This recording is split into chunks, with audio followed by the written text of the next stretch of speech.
Doctor आकाश विदोलिया इस वक्त हमारे साथ जुड़े हुए हैं। डॉक्टर आकाश, लोगों के मन में अब डर बढ़ता हुआ नजर आ रहा है। जिस तरह से एबोला के मामले भी अब देखने को मिल रहे हैं पूरी दुनिया में, क्या भारत में भी दस्तक दे दी है? हाल ही में राजस्थान के जयपुर में एक महिला में एबोला के लक्षण मिले हैं। हालांकि कंफर्मेशन अभी तक नहीं आई है, लेकिन लक्षण मिले हैं। कितना डरना चाहिए या कितना सतर्क रहना चाहिए अब?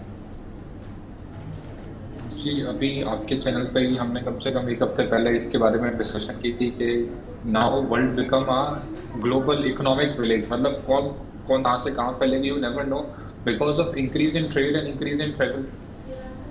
तो जैसे जो ये वाला केस आपने बोला, जो जयपुर वाला है, वहाँ पे वो 19 साल की युगांडा महिला है जिसको आइसोलेट करा गया है RUHS में, और उसकी जो रिपोर्ट उन्हें नेशनल इंस्टीट्यूट ऑफ वायरोलॉजी भेजी हुई है कंफर्मेशन के लिए, वो अवेटेड है।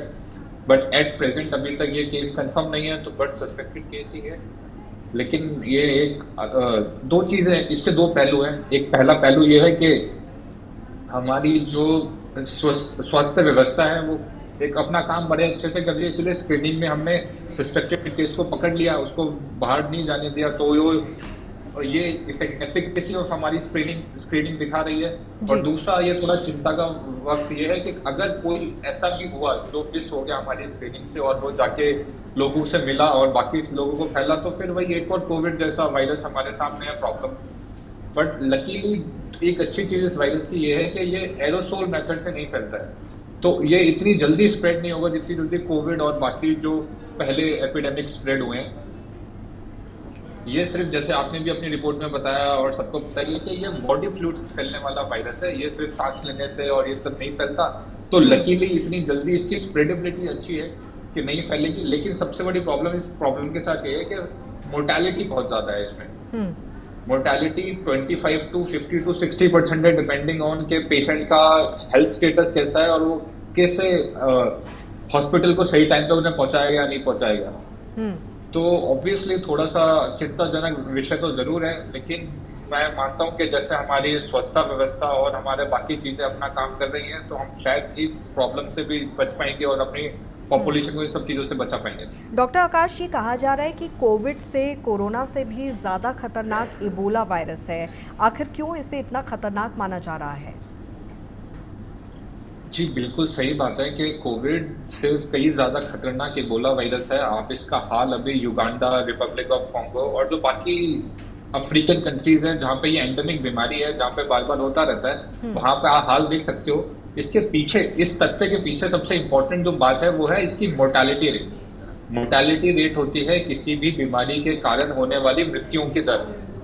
तो इसकी जो मोर्टेलिटी रेट है वो बहुत ज्यादा हाई है कोविड के कंपैरिजन में। कोविड के टाइम पे जो मोर्टेलिटी रेट थी वो थी 3 to 5%। इस बीमारी की मोर्टेलिटी रेट है 25 to 7%। 1/3 लोग तक उनकी जान जा सकती है अगर उन्हें सही टाइम पे हॉस्पिटल ना पहुंचाया जाए। और ये एक ब्रॉड कैटेगरी कहते हैं वायरल हेमरेजिक फीवर।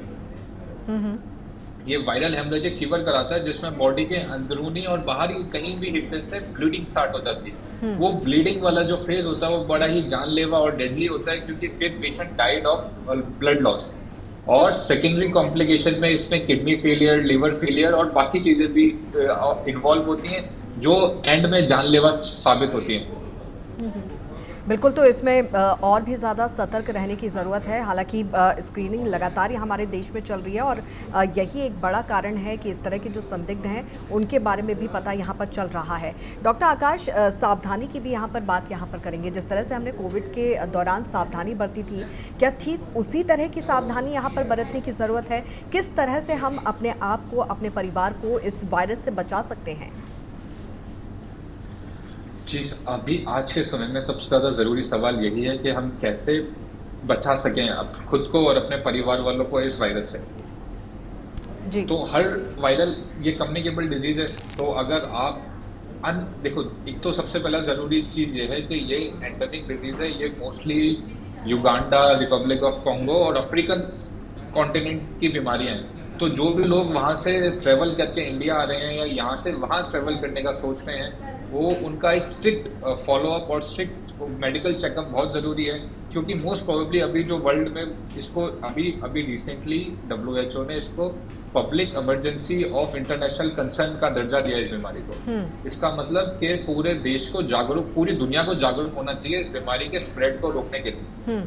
खासकर जो लोगों का आना जाना है ऐसी कंट्रीज में जहां पे ये बीमारी ऑलरेडी फैली हुई है, तो अगर नेसेसरी नहीं है तो वहां जाना अवॉइड करें। बिल्कुल। और दूसरा, अगर आपके मोस्ट प्रोबेबली अभी तक तो एक ही सस्पेक्टेड केस है, बाकी कोई केस अभी कंफर्म नहीं है, तो वेरी लेस लाइकली कि जो भी आपको इनिशियल सिम्टम है वो इसकी वजह से होंगे। लेकिन दिक्कत यही है कि इसके इनिशियल सिम्टम बाकी किसी वायरल डिजीज जैसे ही होते हैं। जैसे आपने भी अभी बताया कि जो इनिशियल सिम्टम है उसमें क्या है, फीवर, मलेज, हेडेक और बॉडी पेन, बस यही होगा। और ये कॉमन है किसी भी वायरल इन्फेक्शन में। तो अगर आपको इनिशियल कोई भी प्रॉब्लम होती है तो आप डॉक्टर के पास जाएं और अपना चेकअप कराएं। इररिस्पेक्टिव आपको इबोला की वजह से हो रहा है, कोविड की वजह से हो रहा है, जनरल वायरल इन्फेक्शन है, लेकिन सही समय पे हॉस्पिटल जाके जांच कराना और सही ट्रीटमेंट लेना आपकी सारी प्रॉब्लम्स को सॉल्व कर देगा। और दूसरा वही है कि अननेसेसरी इंटरनेशनल ट्रैवल इस समय अवॉइड करें, क्योंकि कहीं ना कहीं ये जो बीमारी है वो या तो ट्रैवल या तो किसी ट्रैवलर के थ्रू आएगी या फिर किसी प्रोडक्ट्स वगैरह के साथ आने के चांसेस थोड़े कम है।